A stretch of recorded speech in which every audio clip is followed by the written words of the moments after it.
สิทธิพระตถาคตผู้ออกเผยแผ่ธรรมะแก่ผู้ราชนมิให้มองมนปลดทุกข์ด้วยทางธรรมธรรมจาริกธรรมจาริกธรรมจาริกขึ้นอยู่กลางป่าหรือว่ายอดดอยท่านไม่เคยถอยเฝ้าคอยชี้นำให้ใช้ธรรมะขององค์พระพุทธธรรมให้ใจสุขล้ำน้อมนำทำกรรมดีธรรมจาริกธรรมจาริกธรรมจาริกเร่งพัฒนาการอยู่การกินให้มีชีวิตสุขสันต์เปรมปรีพบแสงสว่างส่องทางสร้างความดีให้มีความสุขความทุกข์หายไปธรรมจาริกธรรมจาริกธรรมจาริก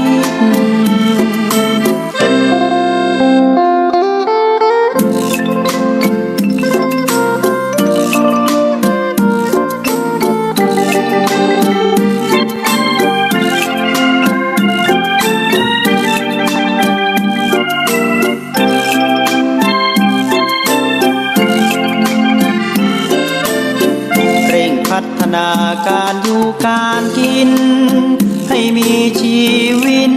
สุขสันต์เปรมปรีพบแสงสว่างส่องทางสร้างความดีให้มีความสุขความทุกข์หายไปธรรมจาริกธรรมจาริกธรรมจาริกธรรมจาริกธรรมจาริกธรรมจาริกธรรมจาริกขอถวายความเคารพพระมหาเถรานุเถระครูบาอาจารย์เจ้าทั้งหลายทุกตนทุกองค์เจริญสุขเจริญธรรมมหามุลศรัทธาสาธุชนท่านผู้ฟังธรรมะทางสถานีวิทยุวัดฝ่ายหินมหาวิทยาลัยเชียงใหม่ในคลื่น FM 104.50 เมกะเฮิรตซ์วันนี้รายการเสียงธรรมวัดสลีโสดาพระอารามหลวงพระธรรมจาริกอัตมภาพท่านพระครูปัญญาสังฆการหรือท่านพระครูพรหมินทร์มาปะพบกับท่านทั้งหลายเมื่อค่ำยามเย็นในสารธรรมมามาจ๋ากับท่านทั้งหลายช่วงนี้อุชูบรรพตตีนดอยอ้อยจ้างวัดสลีโสดาพระอารามหลวงก็มืดครึ้มเป็นฟ้าเป็นเหมยตะวันตกค่ำลงแรงไปอากาศก็เย็นศรัทธาญาติโยมอากาศก็เย็นกลางวันก็อบอุ่นเป็นช่วงที่สุขภาพร่างกายอาจจะเปลี่ยนแปลงเป็นหวัดเป็นไอเป็นไข้เป็นเมื่อยกันพ้องโดยอากาศเป็นธรรมดาแล้วก็ฉันยาฉันโอสถไปก็บรรเทาเบาคลายไปแต่ว่าศรัทธาญาติโยมท่านทั้งหลายก็ได้มีคุณงามความดีกับตนกับตัวก็คือได้รับธรรมะอันเป็นมังคละตลอด24ชั่วโมงจากสถานีวิทยุแห่งนี้ในคลื่น FM 104.50 เมกะเฮิรตซ์และคลื่นอื่นๆที่เปิดได้ลิงก์สัญญาณไปเป็นช่วงตลอดระยะเวลาก็ถือว่าเป็นมงคลในชีวิตของเราเข้าปีใหม่มาแล้ว18วันแล้วศรัทธาญาติโยมก็จุ่มเนื้อเย็นใจกันถึงแม้ว่าโรคภัยไข้เจ็บอาจจะมาเบียดเบียน ไปทั่วละแห่งเราก็ยังมีจิตใจตั้งมั่นในคุณงามความดีรักษาศีลกินทานกันมาโดยดีตลอดวันนี้รายการสาระธรรมยามเย็นเสียงธรรมวัดสลีโสดาพระอารามหลวงก็จะได้นำเอาสุภาษิตล้านนาไทยมาปั่นมาฝากเพื่อเป็นการอนุรักษ์คำสอนของบรรพชนปู่ย่าตาทวดว่าอุ้ยแม่หม่อนได้สอนสั่งเอาไว้สืบยาวไปตั้งหน้ากับอนุชนคนรุ่นเมื่อล่าไปรุ่นวันนี้เสนอกรรมว่า ไม้บอกแก่อย่าฟังแปลงเสาเก้าบ่เน่าพวกจ้างกินไม้บอกแก่อย่าฟังแปลงเสาเก้าบ่เน่าพวกจ้างกินไม้ที่ยังบ่แก่ปออย่ารีบเอามาทำเสาเมินไป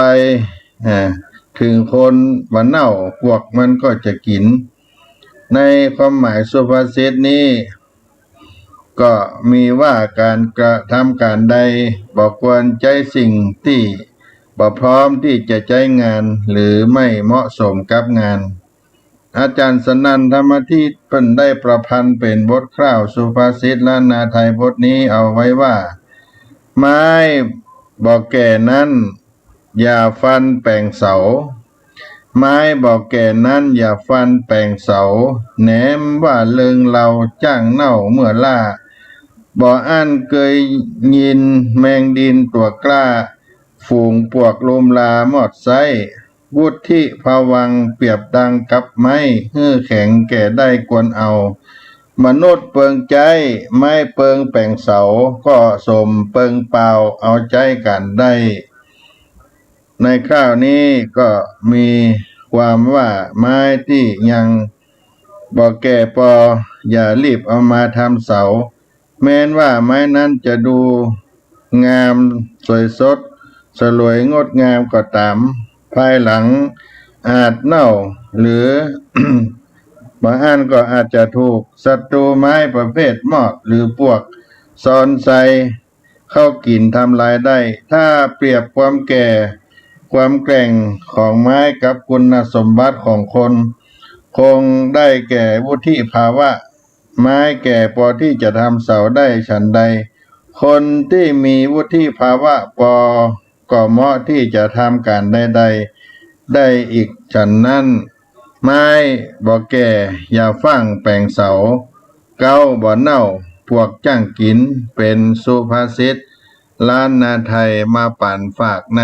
ต้นรายการกับสาธุชนท่านผู้ฟังต่างหลายน้อ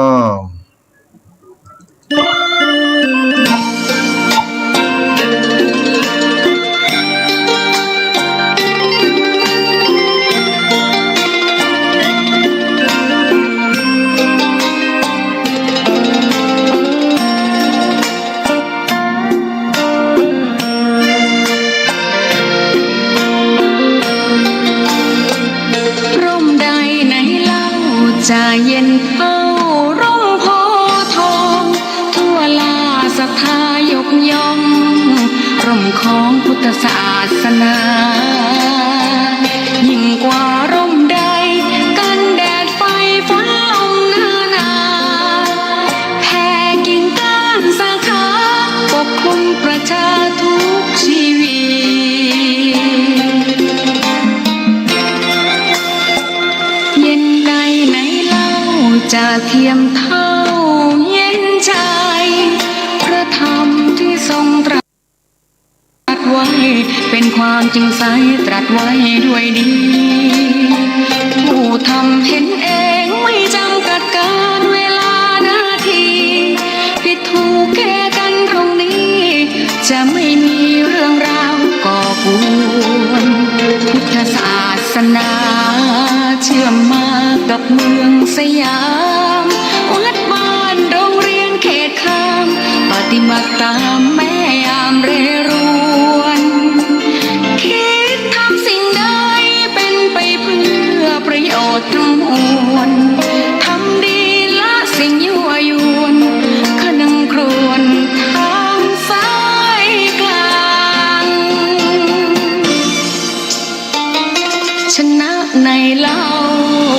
เทียมเท่าชนะตน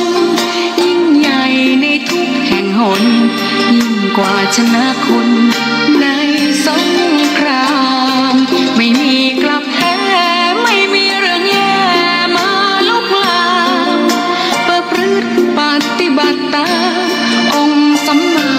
สัมพุทธเจ้า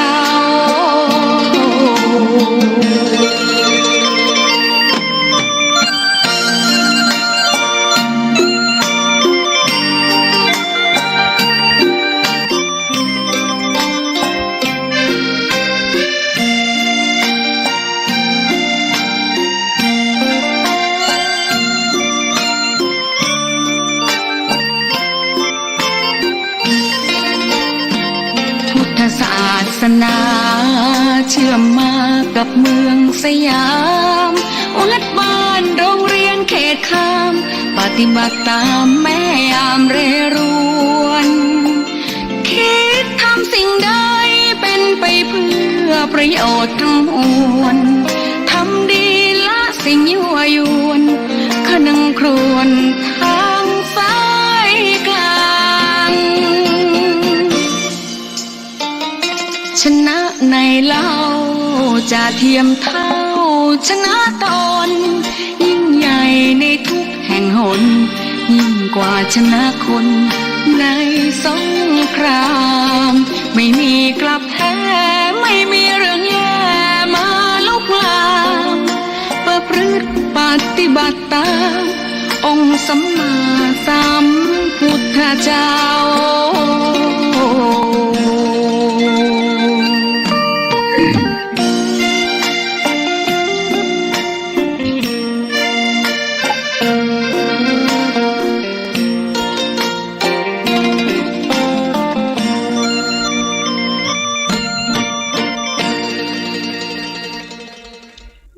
โลโกปัทธมมะพิกาเมตตาเมตตาธรรมกำจุนโลกพระพุทธเจ้าทรงสอนให้เจริญเมตตาอยู่อย่างสม่ำเสมอให้มีความรู้สึกที่ดีต่อคนทุกคนมองเขาเป็นเหมือนเพื่อนเหมือนพี่เหมือนน้องเป็นคนที่เฮาฮักที่เฮาชอบถึงแม้จะบ่ฮู้จักเขาก็ขอให้มองเขาแบบนั้นเพราะเมื่อมองเขาแบบนั้นแล้วเฮาจะบ่มีความโกรธแค้นพยาบาทเป็นสุภาษิตเมตตาธรรมกรรมจุนโลกทุกๆวัน6 วัน7 วัน8 วันศรัทธาญาติโยมพระพุทธองค์ทรงได้กำหนดให้เป็นวันพระ1 วันใน1 อาทิตย์ก็จะมีวันพระ1 วันให้ญาติโยมได้มีเวลาว่างเว้นจากการทำภารกิจการงานทำมาหากินเลี้ยงปากเลี้ยงท้องให้มีเวลาว่างเข้าวัดวาอารามเข้าหาพระสงฆ์ได้เอาธรรมะเป็นที่เพิ่งเพื่อที่จะได้อาหารแก่จิตใจพ่องชีวิตของคนเฮานั้นมีอยู่2 ส่วนก็คือร่างกายจิตใจร่างกายและก็จิตใจร่างกายต้องอาศัยปัจจัย4ก็คืออาหารที่อยู่อาศัยเครื่องนุ่งห่มยารักษาโรคเป็นเครื่องอยู่แต่ร่างกายเป็นเพียงครึ่งหนึ่งของชีวิตเฮาอีกครึ่งหนึ่งของชีวิตเฮานั้นก็คือจิตใจนี้บ่ได้สุขบ่ได้ทุกข์ไปกับปัจจัย4แต่จิตใจจะสุขหรือจะทุกข์นั้นก็ขึ้นอยู่กับบุญกุศลและธรรมะที่มีอยู่ในจิตใจมากน้อยแค่ไหนเพราะว่าบุญกุศลและธรรมะนั้นเปรียบเสมือนปัจจัย4ของจิตใจถ้าจิตใจมีธรรมะมีบุญมีกุศลแล้ว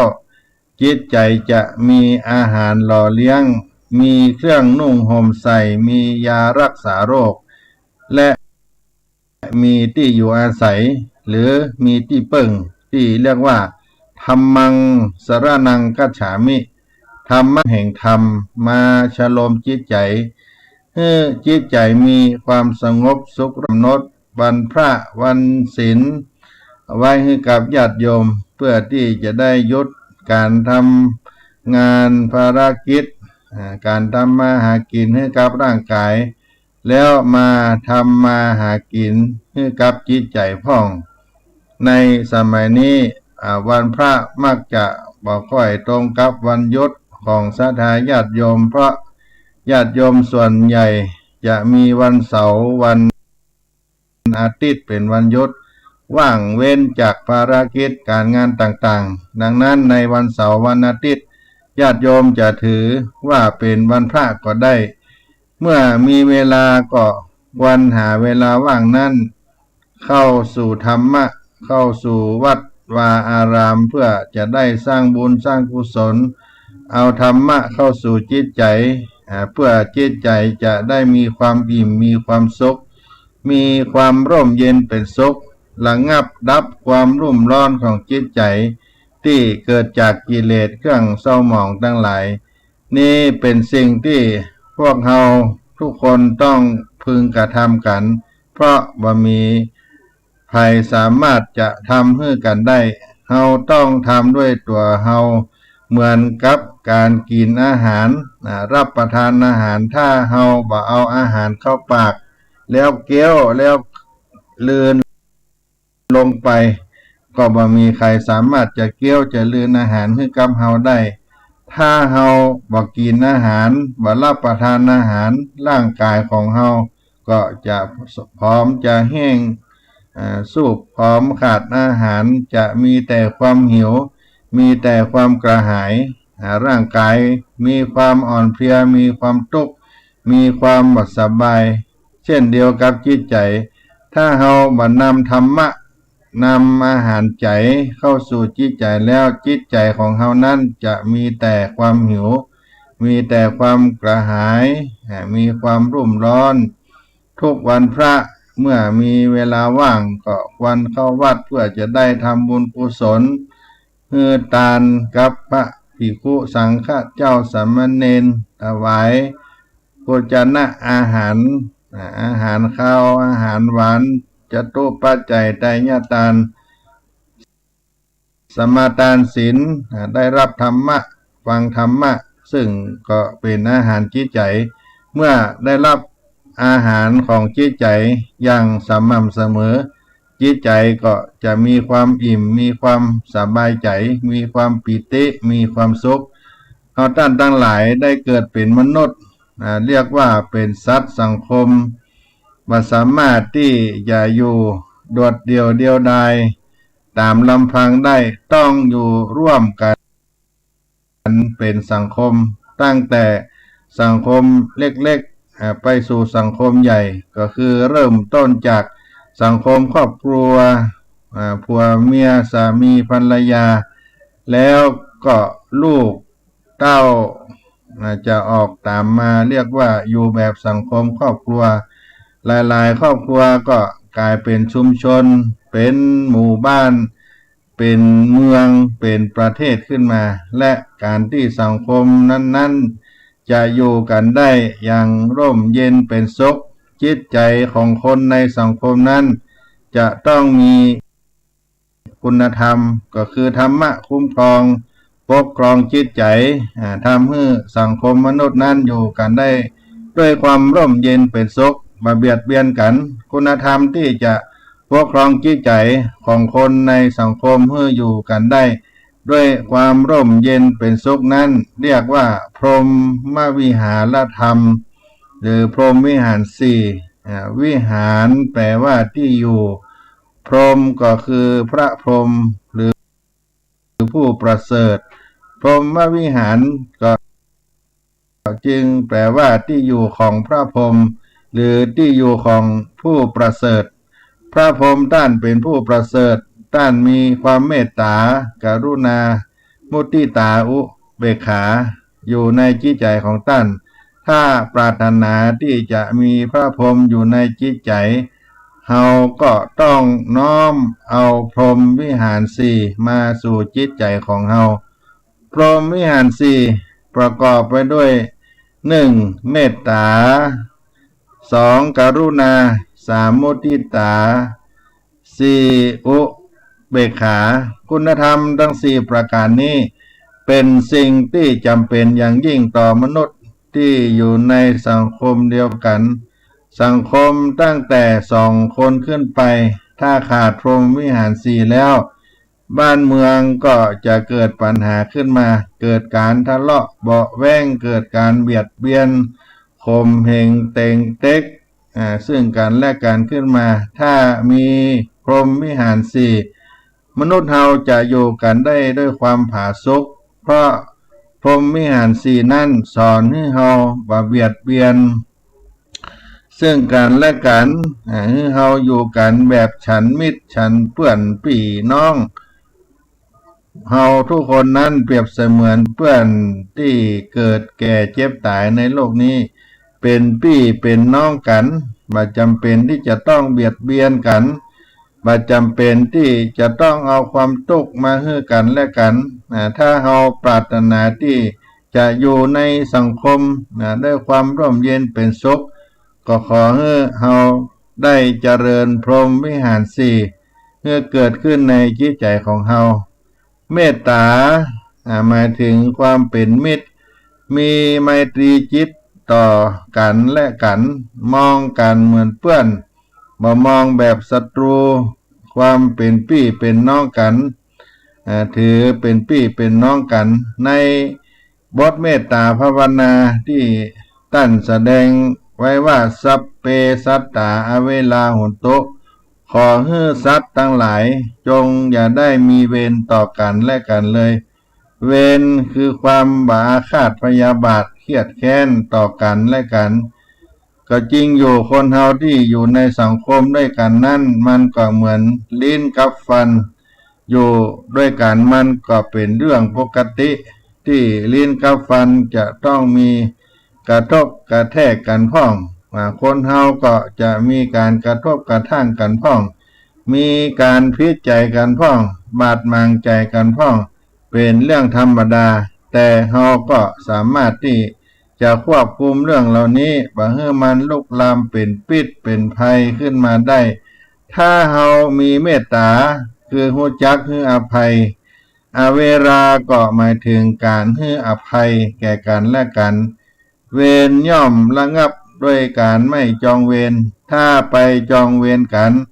ต่างฝ่ายต่างตอบโต้กันจากเรื่องเล็กก็เลยกลายเป็นเรื่องใหญ่และในที่สุดก็ฆ่าฟันบั่นแทงกันตายจากที่การมาฮู้จักให้อภัยต่อกันและกันเวลาเฮามีความโกรธ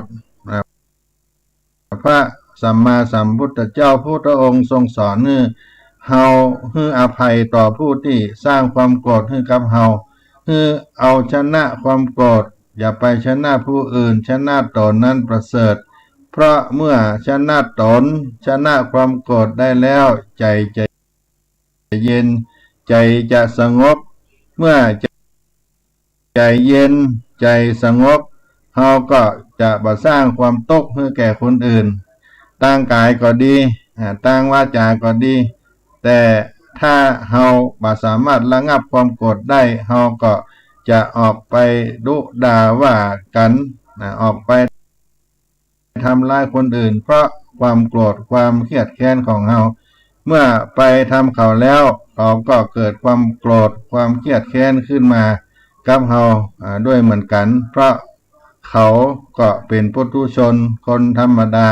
สามัญเหมือนอย่างเฮาเมื่อตอบโต้กันไปตอบโต้กันมามันก็เกิดความรุนแรงขึ้นมาเรื่อยๆในที่สุดก็ถึงกับฆ่ากันตายเลยทีเดียวนี่ก็คือผลของการที่บ่ให้อภัยกันเวลาโหนโตจึงขอให้เฮาให้อภัยต่อกันและกันถ้าให้อภัยกันแล้วทุกอย่างก็จะสงบทุกอย่างก็จะยุติไผเขาจะด่าไผจะด่าเฮาไผเขาจะทำอะไรเฮาเอาเข้าเอาของเอาเงินเอาทองเฮาไปเฮาบ่โกรธเคืองก็คิดว่าใจนี่ไปญาติก่อนเฮาไปทำ อันอย่างกับเขาไว้ไปลักไปชิงเอาเข้าของเปิ้นมาไปสร้างความทุกข์ใจให้กับเปิ้นกับเขาชาตินี้เขาก็เอามาคืนกับเฮาถ้าเฮาบ่ได้ไปโต้ตอบมันก็จะจบไปแต่ถ้าเฮาไปตอบไปโต้มันก็จะต่อกันไปเรื่อยๆจากภพนี้ก็ไปสู่ภพหน้าไปเรื่อยๆบ่มีที่สิ้นสุดเมตตาถึงหมายถึงการมาเบียดเบียนกันสัพเพสัตตาอัพพยาปชาโหนตุการเบียดเบียนกันคือการสร้างความทุกข์ให้กันและกันสร้างความทุกข์ให้แก่กันตั้งกายก็ดีตั้งวาจาบุตรธิดาลูกเต้าของผู้อื่นการโกหกหลอกลวงคนอื่นท่านสอนไว้ให้ละเว้นถ้าบ่ละเว้นมันก็บ่สามารถอยู่กันได้ด้วยความร่มเย็นเป็นสุขสังคมก็จะวุ่นวายสังคมที่เป็นอยู่กันทุกวันนี้เฮาหันได้ว่าขาดความเมตตาต่อกันการเบียดเบียนกันอยู่เป็นประจำเวลาเฮาดูข่าวดูหนังสือพิมพ์ดูข่าวอย่างต่างๆในอินเทอร์เน็ตเว็บไซต์อย่างต่างๆก็ดีในมีข่าวฆ่ากันจี้กันข่มขืนกันอยู่ตลอดเวลาก็เพราะว่าคนเฮาบ่ค่อยได้เข้าธรรมะบ่ได้เข้าธรรมะบ่ได้เอาธรรมะเข้าสู่จิตใจบ่มีพรหมวิหารธรรมอยู่ในจิตใจบ่มีความเมตตาต่อกันนั่นเองบ่มีความเมตตาแล้วก็มีแต่การโกรธแค้นโกรธเคืองซึ่งกันและกันคอยที่จะเบียดเบียนและสร้างความทุกข์ให้แก่กันและกันองค์สมเด็จพระสัมมาสัมพุทธเจ้าพระองค์สอนให้เฮามีความรักเมตตาต่อกันเพื่อความสุขความร่มเย็นในสังคมสองความกรุณาหรือความสงสารเวลาหันผู้อื่นได้ตกทุกข์ได้ยากถ้าเฮามีสัมปติเข้าของเงินคำพอมีฐานะมีกำลังพอที่จะช่วยเหลือได้ก็ควรจะช่วยเหลือกันคนเฮาเวลาล้มลงไปนี้บางทีมันก็ลุกขึ้นมาเองบ่ได้ต้องอาศัยคนอื่นช่วยกันประคับประคองพยุงขึ้นมาชีวิตของคนเฮานั้นก็เหมือนกันเพราะอยู่ในโลกของความบ่เที่ยงแท้แน่นอนอาจจะมีวันหนึ่งที่เฮาผิดพลาดไปชีวิตของเฮาอาจจะตกอับก็ได้หรืออาจจะเจ็บไข้ได้ป่วยได้ประสบอุบัติเหตุประสบปัญหาต่างๆนานาเมื่อมีผู้หนึ่งผู้ใดมาช่วยเหลือยื่นมือมาคือการช่วยเหลือเฮามันก็จะทำให้ความทุกข์ซึ่งนักหนาสาหัสนั่นได้เบาบางลงทำให้เฮาเกิดความรู้สึกสบายใจขึ้นมีความสุขขึ้นถ้าเฮาหันผู้อื่นตกทุกข์ได้ยากแล้วขอให้เฮานั้นอย่าได้เฉยอย่าได้ไปมองว่าตัวใครตัวมัน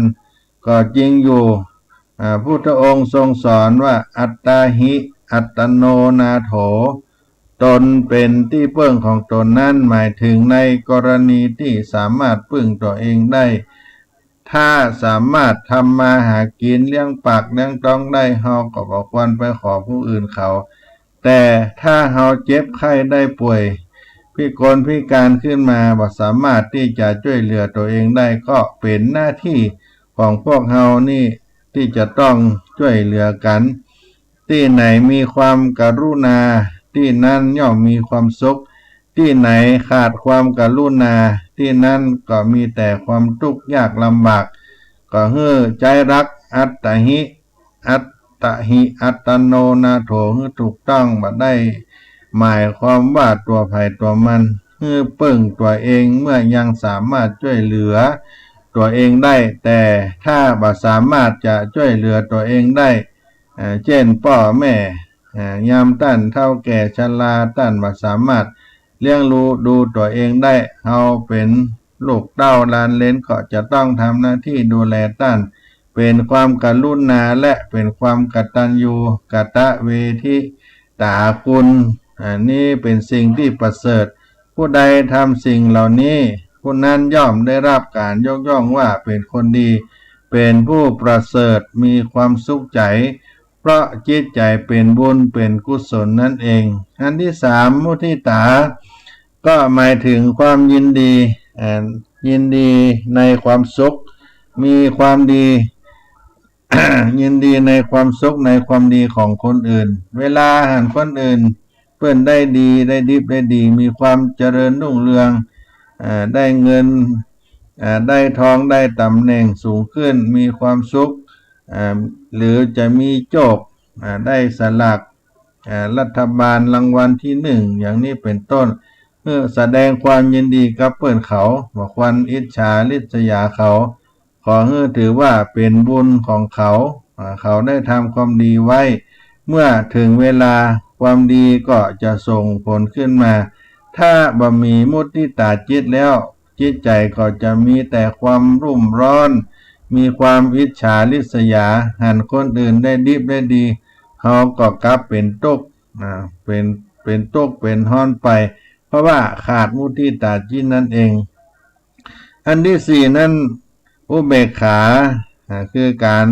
ปล่อยวางเฉยในพรหมวิหารธรรมทั้งสี่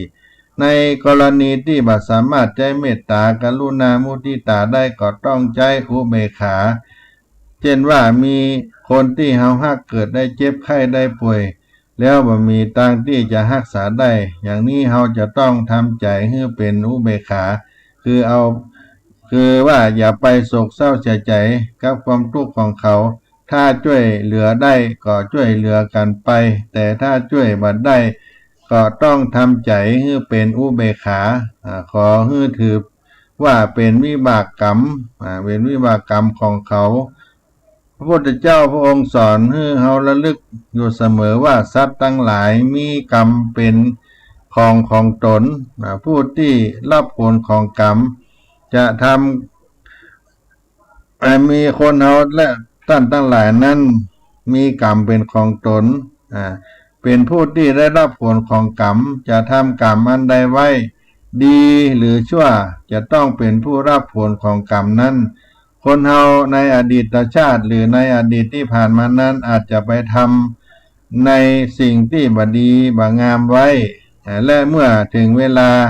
ที่ผลของกรรมนี้ปรากฏขึ้นมาแล้วบ่มีภัยช่วยเหลือได้ภัยทำกรรมอันใดไว้ก็ต้องรับผลของกรรมนั้นไปถ้า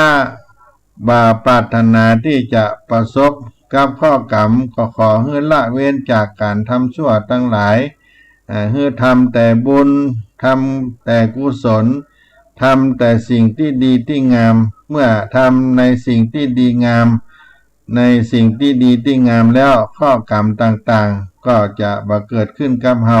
แต่ถ้าเกิดขึ้นกับเฮาหรือกับบุคคลหนึ่งบุคคลใดก็ตามเฮาก็ต้องเจริญอุเบกขาอย่าไปโศกเศร้าเสียใจกับเพื่อนเขาอย่าไปทุกข์กับเขาเพราะความโศกเศร้าเสียใจของเฮาจนกินบ่ได้นอนบ่หลับนั้นมันบ่สามารถจะแก้ปัญหาของเขาได้มีแต่จะทำให้เฮาทุกข์ไปเปล่าๆนั่นเองการใจพรหมวิหารธรรมทั้งสี่เมตตากรุณามุทิตาอุเบกขาก็จริงใจให้เหมาะสมกับกาลเทศะให้เหมาะสมกับการกับเวลากับโอกาสเหมือนกับการที่เฮาได้ขับรถยนต์พาหนะเวลาขับรถก็ต้องใจเกียร์หลายเกียร์ด้วยกันก็คือต้องใจทั้งเกียร์เดินหน้าทั้งเกียร์ถอยหลังเกียร์สูงเกียร์ต่ำเวลาออกรถถ้าใจเกียร์สูงรถก็วิ่งบ่ได้ต้องใจเกียร์ต่ำรถถึงจะออกวิ่งได้แล้วก็ขยับเป็นเกียร์สูงต่อไปชีวิตเราก็เหมือนกันบางครั้งก็ต้องใจเมตตาบางครั้งก็ต้องใจกรุณาบางครั้งก็ต้องใจมุทิตาบางครั้งบางคราวก็ต้องใจเบรกก็คืออุเบกขาถ้าเฮาบ่รู้จักวิธีใจถูกต้องแล้วจะมีแต่ความสับสนวุ่นวายความบ่สบายใจแต่ถ้ารู้จักใจพรหมวิหารสี่ ได้อย่างถูกต้องถูกกาลเทศะแล้วเราก็จะมีแต่ความสุขใจมีแต่ความสบายใจเวลาเจริญพรหมวิหารสี่ก็อย่าไปพะวงถึงคนอื่นอย่าได้ไปพะวงถึงคนอื่นว่าอย่างเขาบ่มีเมตตาถ้าเขามามีเมตตากับเราก็บ่ให้ความเมตตากับเขาอันนี้เป็นความคิดที่บ่ถูกต้องผู้ที่เจริญพรหมวิหารสี่นั้นบ่ได้หวังผลจากผู้อื่นแต่หวังผลที่จะเกิดในจิตใจของตนเองเพราะมีความเมตตากรุณามุทิตาอุเบกขาจิตใจย่อมมีแต่ความร่มเย็นเป็นสุขบ่ทุกข์บ่ร้อนไปกับเรื่องราวของบุคคลที่อยู่รอบตัวอย่าไปตั้งข้อแม้ว่าถ้าผู้อื่นมามีเมตตาเฮาก็บ่มีเมตตาด้วยแล้วถ้าเขาบ่กินข้าวเฮาก็บ่กินข้าวตามไปจะเป็นแบบนั้นหรือไม่ถ้าเป็นเช่นนั้นเฮาก็อดตายพอดีคนอื่นบ่กินข้าวมันก็เป็นเรื่องของคนอื่นเขาเฮากินของเฮาไปก่อนแล้วกันกินแล้วเฮาก็อิ่มการเจริญพรหมวิหารธรรมสี่ก็เช่นกันเป็นการให้อาหารกับจิตใจถ้ามีพรหมวิหารสี่แล้วจิตใจก็จะมีแต่ความสุขมีแต่ความร่มเย็นทำให้สังคมเฮานั้นได้อยู่เย็นเป็นสุขได้อยู่เย็นเป็นสุขกับในสังคมของเฮาเมตตาทำคำจุนโลกเมตตาก็คือความรักความปรารถนาดีต่อกันเอื้อเฟื้อเพื่อแผ่กันปรารถนาให้คนอื่นมีความสุขเมตตาก็ได้รับการยกย่องว่าเป็นคุณธรรมที่คำจุนโลกเมื่อได้อยู่เย็นเป็นสุขก็อยู่ในพรหมวิหารธรรมทั้งสี่ประการที่เฮาควรที่จะได้ยึดได้มั่นเอามาเป็นธรรมะประดับจิตประดับใจของเฮาในเบื้องต้นนี้เป็นเรื่องของพรหมวิหารธรรมนำเอามาปั่นฝากพี่น้องสาธุชนในรายการเสียงธรรมวัดสลีโสดาพระอารามหลวงเกาะพักกันสักกรรมก่อนน้อ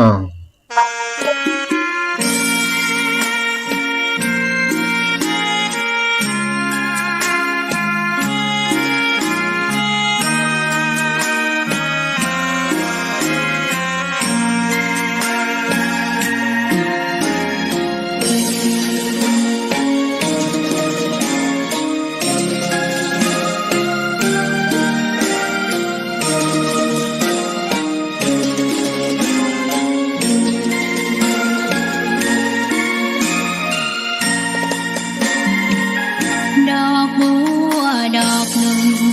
พึงใจไว้เพื่อบูชาแด่องค์พระศาสดาสัมมาสัมพุทธเจ้ามีความงามเงียบไม่เปรียบเทียบเขาเทียบเราใครมองไม่งามช่างเขาแต่เจ้าก็คือดอกบัวด้วยความสัตย์ซื่อยึดถือความดีเป็นหลักใครรักไม่รักก็ไม่จงปลักมองมัวเมื่อโผล่พ้นน้ำก็เห็นความงามในตัวไม่ยึดติดในตมชั่วขอเป็นดอกบัวดอกดีใครไม่มองว่าบัวงามเด่นแต่บัวก็เป็นดอกบัวทุกวันอย่างนี้ไม่อยากเด่นดังแต่มุ่งหวังในทางเด่นดีเกิดมาเพื่อสร้างบารมีถวายชี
านสาธุชนทั้งหลายเสียงธรรมวัดสลีโสดาพระอารามหลวงก็ได้นำพรหมวิหารธรรมมาฝากมาปันกับพี่น้องศรัทธาท่านผู้ฟังทั้งหลายมาค่ำยามเย็นในวันนี้ในพรหมวิหารสี่หรือพรหมวิหารธรรมเป็นหลักธรรมประจำใจเพื่อจะได้ให้ตนดำรงชีวิตได้อย่างประเสริฐและก็บริสุทธิ์เช่นพรหมเป็นแนวปฏิบัติของผู้ปกครองผู้ใหญ่และการอยู่ร่วมกับผู้อื่นแบบพรหมวิหารธรรมด้วยหลักปฏิบัติสี่ประการก็คือเมตตาคือความรักใคร่ความปรารถนาดีความรักใคร่ความปรารถนาดีอยากให้เขามีความสุขมีจิตอันแผ่ไมตรีและคิดทำประโยชน์แก่มนุษย์สัตว์ทั่วหน้ากรุณาคือความสงสารช่วยให้พ้นทุกข์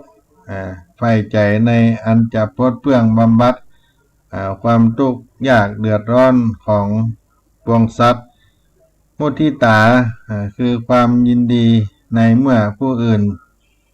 อยู่ดีมีสุขมีจิตผ่องใสบันเทิงประกอบด้วยความชื่นบานอยู่เสมอต่อสัตว์ทั้งหลายผู้ดำรงในปกติสุขพลอยยินดีเมื่อเขาได้ดีมีสุขเจริญงอกงามขึ้นไปอุเบกขาคือความวางใจเป็นกลางอันจะทำให้ดำรงอยู่ในธรรมะตามที่พิจารณาหันด้วยปัญญาคือจิตเรียบตรงเที่ยงธรรมดุจดังตาดจั่งว่าเอียงเอียงด้วยรักและจังพิจารณาให้หันกรรมที่สัตว์ทั้งหลายกระทำแล้วอันควรได้รับผลดีหรือชั่วสมควรแก่เหตุอันตนประกอบพร้อมที่จะวินิจฉัยและปฏิบัติไปตามธรรมรวมทั้งหูจักวางเฉย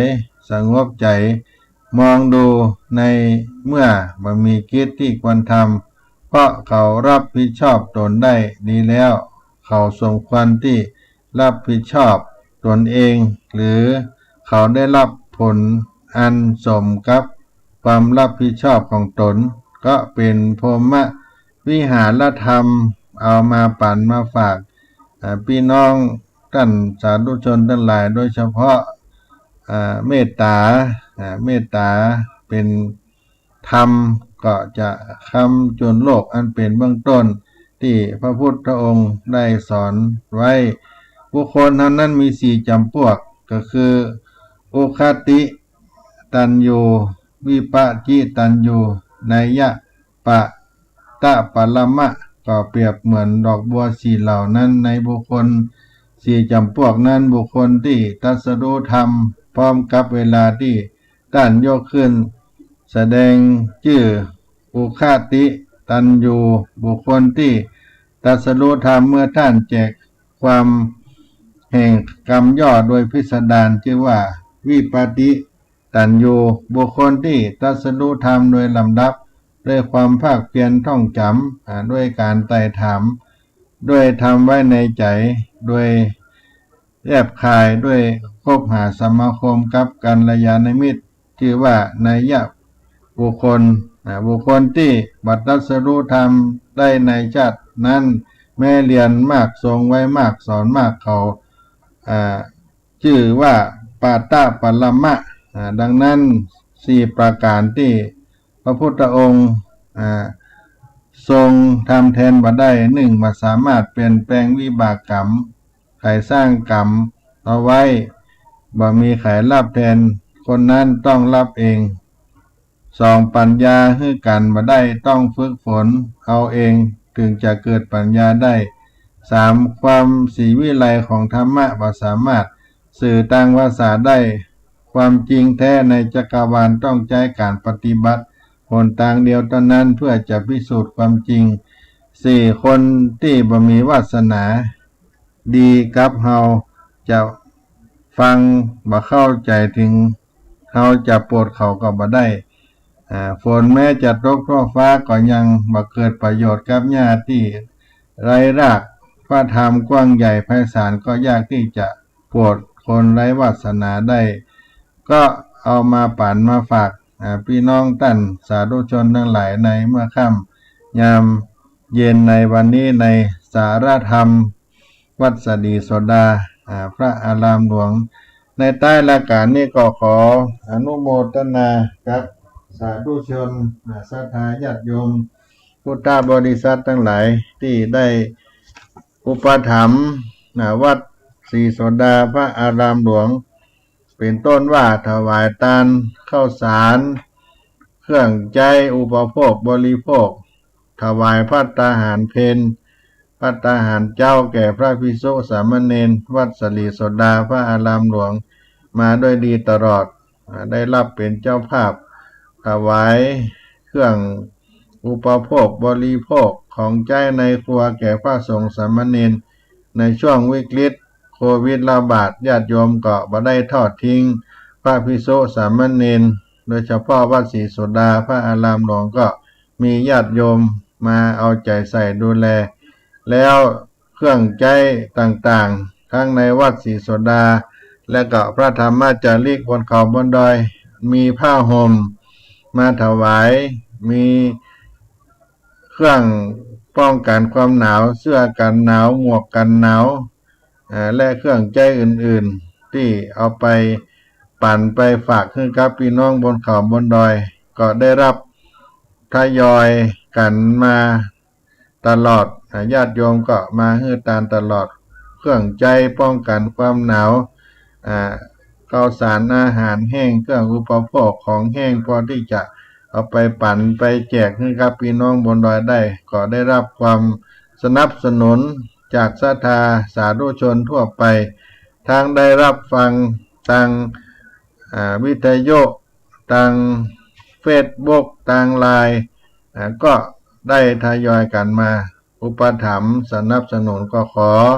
อนุโมทนาในนามของพระเดชพระคุณหลวงพ่อพระเทพโกศลเจ้าวาดวัดศรีโสดาพระอารามหลวงได้อนุโมทนากับทุกท่านไว้ณโอกาสนี้ด้วยมีความมุ่งมั่นปรารถนาสิ่งใดก็ขอให้สมความมุ่งมั่นปรารถนาแก่ศรัทธาญาติโยมท่านทั้งหลายที่ได้อุปถัมภ์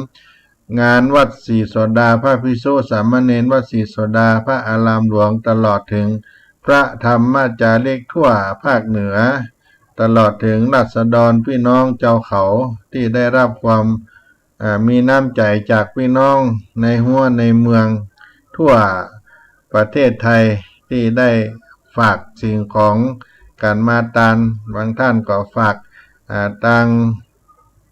ลายปัจจัยต่างๆมาสนับสนุนเป็นข้าวสารอาหารแห้งเครื่องใจในครัวภัตตาหารเจ้าภัตตาหารเพลแก่พระเนรเหล่านี้เป็นต้นขออนุโมทนาไว้ณโอกาสนี้ด้วย